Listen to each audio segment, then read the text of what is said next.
কিন্তু তার আগে আমার একটা ছোট্ট প্রশ্ন আছে। প্রশ্নটা হলো এই যে প্রত্যেকটা স্টুডেন্ট সন্তান অথবা অন্য কোনো অপহরণের ঘটনা যদি ঘটে আমাদের সমাজে, সেক্ষেত্রে সবসময় অপহৃতের আত্মীয় স্বজনের পক্ষে প্রধানমন্ত্রীর কাছ পর্যন্ত পৌঁছানো সম্ভব নয়, অথবা প্রধানমন্ত্রীর দৃষ্টিগোচরও করা সম্ভব নয়, অথবা প্রধানমন্ত্রীকে এই কাজই করবেন তাও তো করতে পারে। আমার কথা হচ্ছে যে এই ধরনের কাজে প্রধানমন্ত্রীকেই এই কালচার থেকে আমাদের পক্ষে বেরিয়ে আসা সম্ভব কিনা, কারণ প্রমাণ তো হয়েছে যে পুলিশ চাইলে আপনি এটা নিয়ে আপনার মূল্যায়নটা কি জানতে চাই? জি, অবশ্যই। একটা আম, জিনিস আমরা একদম স্পষ্টত দেখতে পেয়েছি যে বাংলাদেশের যে আইন, আমরা সবসময় বলি যে বাংলাদেশে এই ধরনের যে কোনো ব্যবস্থা নেওয়া সম্ভব না, যেমন অপহরণ, ধরেন মার্ডার কেস হোক বা যে কোনো ধরনের কেস হোক, আর সেখানে খুব স্লো আগায়। তো এখানে দেখলাম যে সাথে সাথে হয়ে গেছে। এখন এই জিনিসটা কিন্তু অনেক আশা তৈরি করেছে, আশা এভাবে তৈরি করেছে যে আমরা কিন্তু হঠাৎ করে দেখলাম যে বাংলাদেশেও সম্ভব এরকম, মানে একটা আহ, মানুষকে, একটা অপহরণ হয়ে যাওয়া মানুষকে খুঁজে বের করা তড়িৎ গতিতে বাংলাদেশ পুলিশ সম্ভব বের করা, সেটা তারা পারে যদি তারা চায়। এর আগেও কিন্তু আমরা দেখেছিলাম যে একজন যে মার্ডার করেছিলেন একজন যে গৃহকর্মী, এটাও কিন্তু তড়িৎ গতিতে বের করে আনা হয়েছিল। আজকের ঘটনাটা যেটা, সেটা একেবারেই আর কি বলতে পারেন যে উন্নত দেশগুলিতে যেরকম হয় সেরকম হয়। তো আমরা সবসময় ভেবেই নিয়েছি যে বাংলাদেশের মতো দেশের পক্ষে এই ধরনের কাজ করা সম্ভব না। দ্রুত কোনো আইনি ব্যবস্থা নেওয়া, দ্রুত বিচার হওয়া, বা দ্রুত কোনো মানে হারিয়ে যাওয়া ব্যক্তিকে বা অপহরণ করে নিয়ে গেছে এমন কোনো ব্যক্তিকে খুঁজে বের করা, এগুলি একেবারে ইম্পসিবল। বাংলাদেশে এগুলি সম্ভব না। এত ঘনবসতিপূর্ণ বাংলাদেশ তো, মানে খুবই খুবই কনজাস্টেড, এখানে কিন্তু খুঁজে বের করাও কঠিন। তো সেক্ষেত্রে এটা সম্ভব হয়েছে, কিন্তু এই সম্ভবটা কেন হয়েছে? পিএম ডাইরেক্ট বলেছে যে এটা খুব দ্রুত গতিতে সম্পন্ন করতে। তো এখন কোইন্সিডেন্টালি ওখানে কিন্তু লোকটা মানে সচিবালয় যে প্রাইম মিনিস্টারকে পেয়েছে, কিন্তু আপনি যে কথাটা বলেছেন যে সবসময় সে সচিবালয় বা যে কোনো জায়গায় সে প্রধানমন্ত্রীকে পাবে না, কিন্তু তারপরেও কি পসিবল কিনা এই ঘটনার মাধ্যমে কিন্তু আমরা বুঝতে পারছি যে পসিবল। এখন প্রত্যেকটা ক্ষেত্রে যে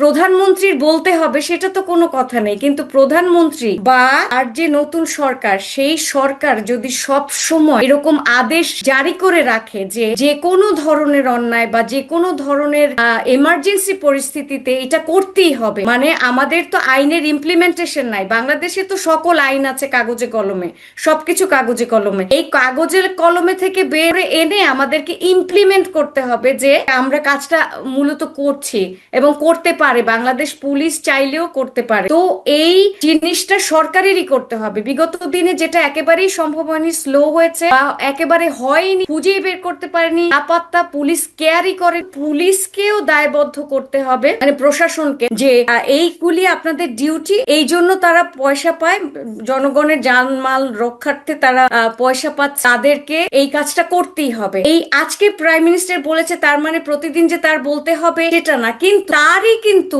এবং তারই যে সরকার গঠন হয়েছে, যার উপরে যাকে ম্যান্ডেট দিয়ে দিয়েছে, এত হিউজ পরিমাণে ভোট দিয়ে তাদের প্রযুক্ত করেছে, তাদেরকে এই ব্যবস্থাটা নিয়ে তাদের উপরে যে চাপানো যে আপনাদের এটা করতে, সেরকম ভাবে যদি তারা নির্দেশনা দেয়, আমি শিওর এটা এটা এখানে আমি এখন এটা আপনি একটু নিজে ভাবেন এই জিনিসটা, আসলে যে পুলিশ কর্মকর্তা এই বাচ্চাটাকে ম্যাজিকের মতো উদ্ধার করলেন তার নাম হলো ডিসি বাসুদ আলম। ওনার ব্যাপারে কিন্তু গত দুদিন ধরে ঢাকা বিশ্ববিদ্যালয়ে একটা আন্দোলন চলছিল ওনাকে অপসারণে। উনি ঢাকা বিশ্ববিদ্যালয়ের একজন ছাত্রের গায়ে হাত তুলেছিলেন।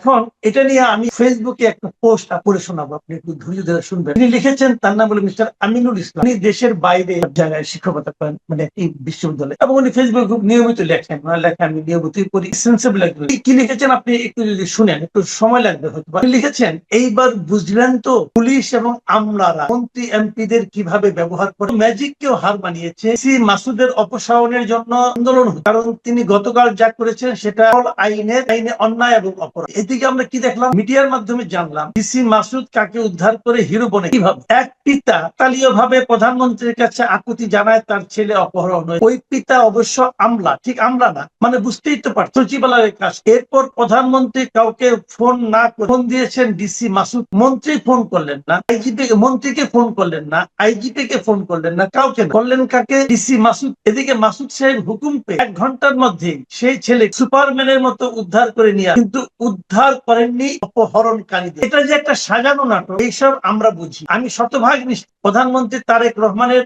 এর কিছুই জানেন না। দেশে গেছেন 17 বছর পর, মাত্র 2 মাস হয়েছে। আমি 22 বছর বিদেশে থাকবে, মাঝে মাঝে দেশে যাই। জনাব তারেক রহমান এক জায়গায় 17 বছর বিদেশে ছিলেন, তিনি বুঝেই উঠতে পারেন নাই এই পুলিশ আমলারা কি জিনিস। আপনার আসলে কয়েকজন শিক্ষিত, কয়েকজন ব্যক্তিগত উপদেষ্টা দরকার। কাউকে না পেলে আমাকে ডাকবেন, কথা দিচ্ছি যাবো, কষ্ট হলেও দেশে যাবো। এদের কাছ থেকে 100 হাত দূরে থাকবেন। কালকেই টিকটকার ডিসি মাসুদকে অপসারণ করবেন। আজকে নাটক সাজানোর জন্য তাকে নিয়ে সিনেমা পাড়ায় নিয়োগ দেওয়া যেতে পারে। পুরো জিনিসটাকে কিন্তু অন্য একটা দৃশ্য উনি আমাদের সামনে তুলে ধরতে চাইলেন। এখন প্রশ্ন হচ্ছে 3টা। প্রথমত, আমরা যেটা বিশ্বাস করছি যে ডিসি মাসুদ এটা করতে পেরেছেন, আমরা খুশি। দ্বিতীয় হলো যে এই আমিনুল ইসলাম যেটা বললেন যে পুরো জিনিসটা সাজানো নাটক, প্রধানমন্ত্রীকে বোকা বানানোর জন্য, যাতে তার বদলিটা ঠেকানো যায়। 3 নম্বর হলো যে এই নাটক নয়, ঘটনা সোশ্যাল মিডিয়ায় এটাকে নাটক বানানো। এই 3টা প্রবণতা আমাদের সমাজে কি Wow.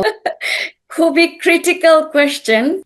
আচ্ছা, যদি প্রথম কোয়েশ্চেন যে যদি আর কি ডিসি মাসুদ কাজটি করে থাকেন, যদি সত্যি সে এরকম হিরোইক একটা তাহলে ইটস ওয়ান্ডারফুল। সেকেন্ডলি, সেটা তো ওয়ান্ডারফুল, সেটা আমাদের জন্য, আমার কাছেও সেটা একটা ওয়ান্ডারফুল আর কি। তো এটাকে একটা পাতানো নাটক, যেটা উনি প্লটটা কিন্তু উনি, আপনি যার কথা বলেছেন, উনি পুরো লিখেছেন নাটকটা একেবারে প্রথম from the beginning to end. উনি ক্লাইম্যাক্স সবকিছু যুক্ত করে টরে পুরা একটা স্টোরি লাইন কিন্তু সাজিয়ে দিয়েছেন, একেবারে ফুল, একেবারে সিনেমা কিন্তু উনি একটা বানিয়ে দিয়েছেন এখানে। আপনি দেখতে পেয়েছেন কিনা সিনেমা? যখন